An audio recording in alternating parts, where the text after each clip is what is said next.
Last part में operators and expressions का part 3 complete कर लिया था, जिसमें हमने बहुत सारे ऑपरेटर्स देख लिए हैं, जैसे कि arithmetic operator, relational operators, logical operators, assignment and shorthand operators, increment and decrement operators, comma operator, bitwise operator, और एट लास्ट आज जो हम देखने वाले हैं कंडीशनल ऑपरेटर्स।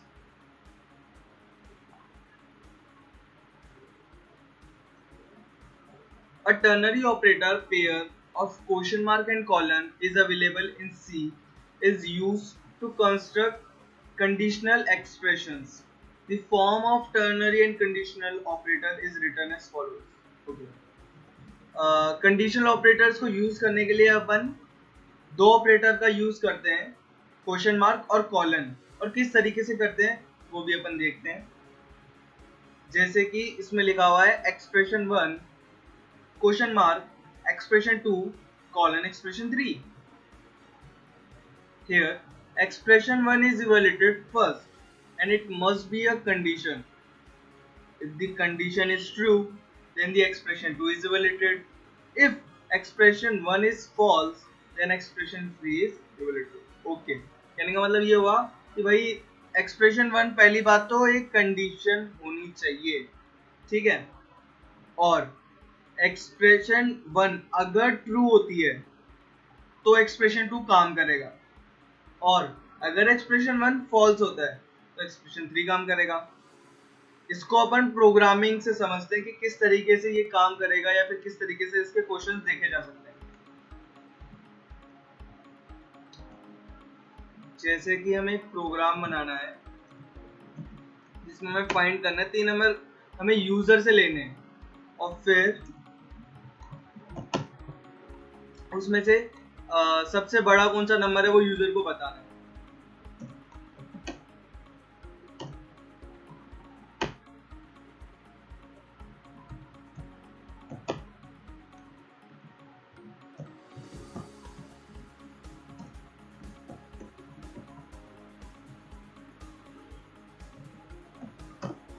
तो उसके लिए सबसे पहले अपन हेडर फाइल इंक्लूड कर लेते हैं stdio.h नेम। ओके, इसके बाद क्या होगा कि हमें वेरिएबल्स बनाने होंगे। वेरिएबल्स जैसे कि हमने बनाया a b c, और एक और वेरिएबल ले लेते हैं मैक्स, जिसके अंदर हम मैक्सिमम स्टोर करेंगे। ओके, अब यूजर को बोलते हैं कि 3 वैल्यूज डालो।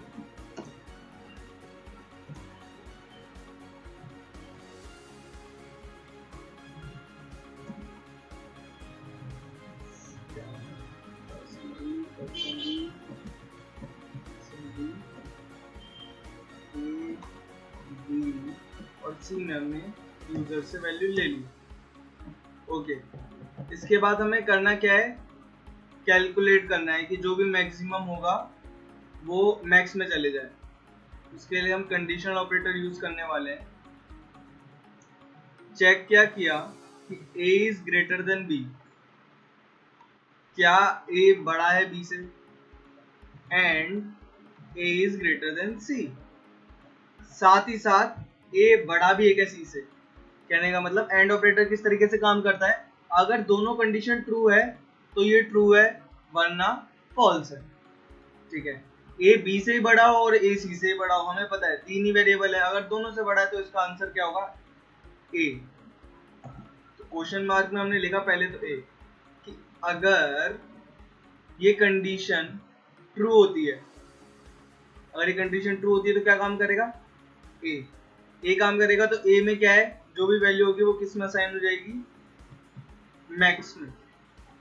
ओके, बट ऐसा भी तो हो सकता है कि a सबसे बड़ा ना हो। अगर ऐसा है तो चलो ये तो पता लग गया कि अगर ये कंडीशन फॉल्स होगी तो a तो सबसे बड़ा है नहीं, हमें मतलब किससे, मैक्स से, कि भाई सबसे बड़ा कौन सा है।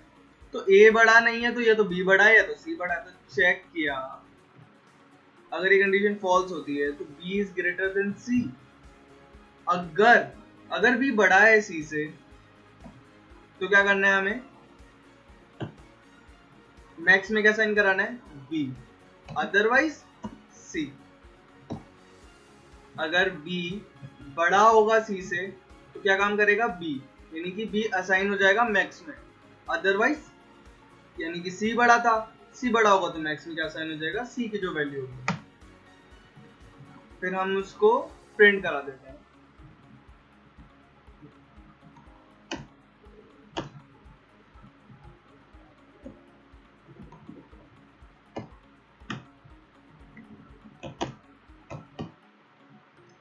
चेक कर लेते हैं ये काम कर रहा है नहीं कर रहा है।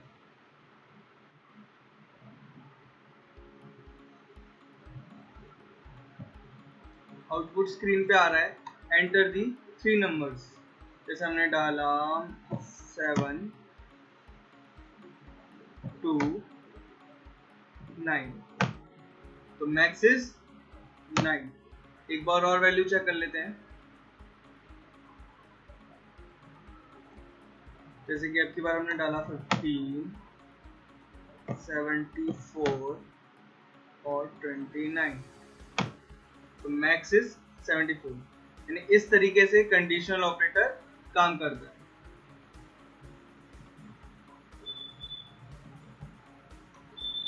ओके, अब हम पढ़ते हैं टाइप कन्वर्जन के बारे में। इन सी we can use mixed type of constants and variables of different types in an expression. So we require to convert the data type of a variable or a constant to some other data type. This is known as type conversion. कहने का मतलब कि भाई हम C के अंदर बहुत सारे टाइप के कांस्टेंट और वेरिएबल्स किसी एक एक्सप्रेशन में यूज करते हैं, और उन्हीं में अगर हमें उनका डेटा टाइप चेंज करना है तो हम उसमें टाइप कन्वर्जन करते हैं। C allows 2 types of type conversion. C के अंदर हम 2 तरीके से टाइप कन्वर्जन कर सकते हैं। पहला है implicit टाइप कन्वर्जन और सेकंड है explicit type conversion.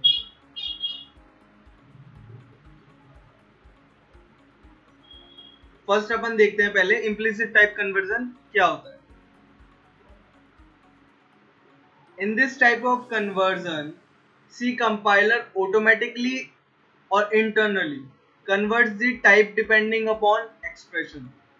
If the operands in any expression are of different types, the lower type is automatically converted to the higher type before the operation proceed.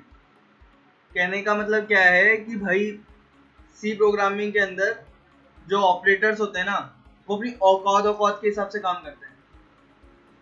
कहने का मतलब कैसे, कि जैसे कि हमने कई तरीके के ऑपरेटर डेटा टाइप्स देखे, जैसे कि इंटीजर, फ्लोट, डबल। तो इसमें होता क्या है, जैसे कि हमने कैरेक्टर और इंटीजर को कंपेयर किया, तो इंटीजर 4 बाइट लेता है 32 बिट कंपाइलर में, और कैरेक्टर 1 बाइट लेता है, तो इंटीजर की औकात ज्यादा है। तो कहने का मतलब जब भी कन्वर्जन होगा तो कैरेक्टर ऑटोमेटिकली कन्वर्ट किस में हो जाएगा, इंटीजर में। और सेम अगर हम फ्लोट और इंटीजर की बात करें तो फ्लोट की ज्यादा प्रायोरिटी होती है एज कंपेयर टू इंटीजर, तो ऑटोमेटिकली कन्वर्ट हो जाएगा फ्लोट में। इसको भी अपन एक बार प्रोग्रामिंग से देख लेते हैं।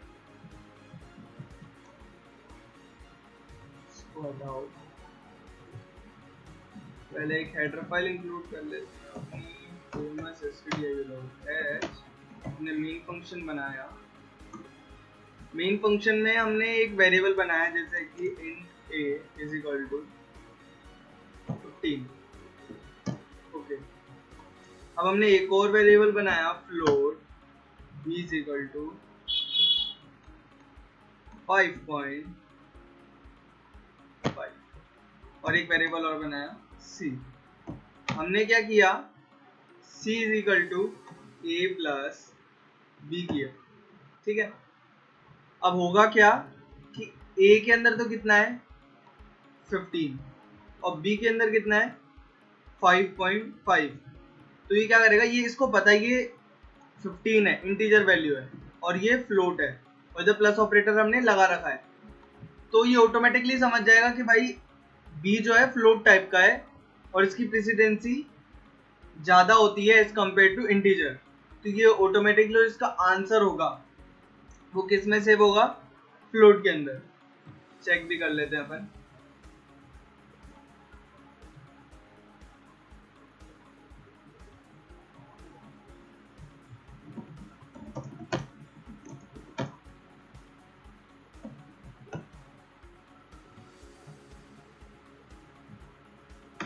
ओके इसको हम परसेंट डी से सॉरी फ्लोट वैल्यू है ना, तो परसेंट एफ से इसका आंसर शो होगा।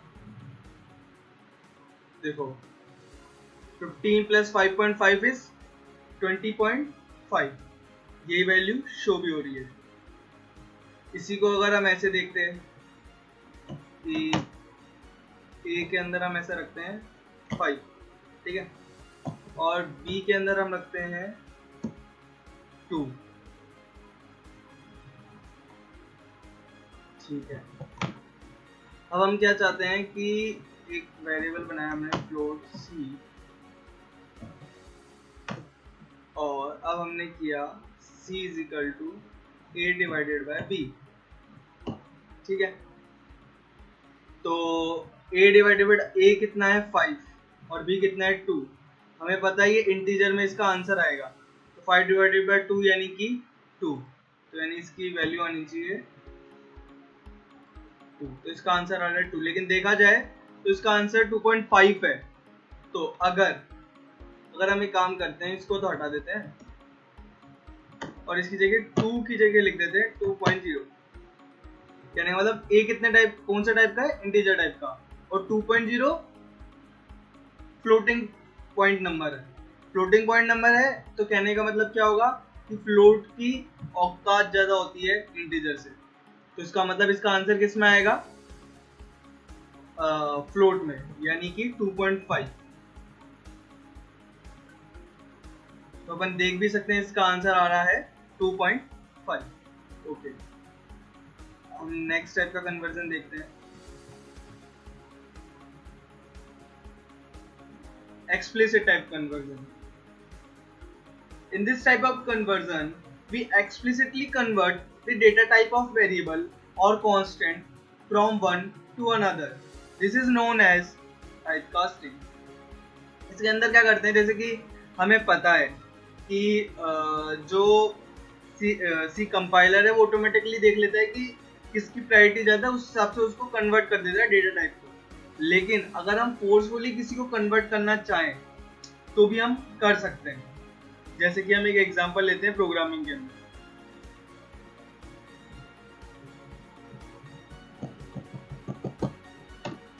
पहले तो अपन एक नॉर्मल एग्जांपल ले लेते हैं, int x is equal to 10, float z is equal to x divided by 3।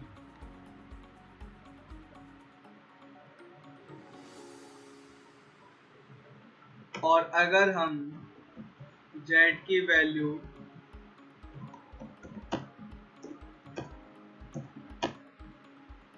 Print कराते हैं तो इसका आंसर देखते हैं पहले क्या। इसका आंसर आ रहा है 3.000। ओके,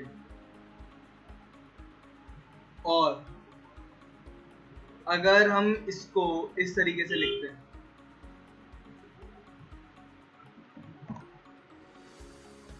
ठीक है,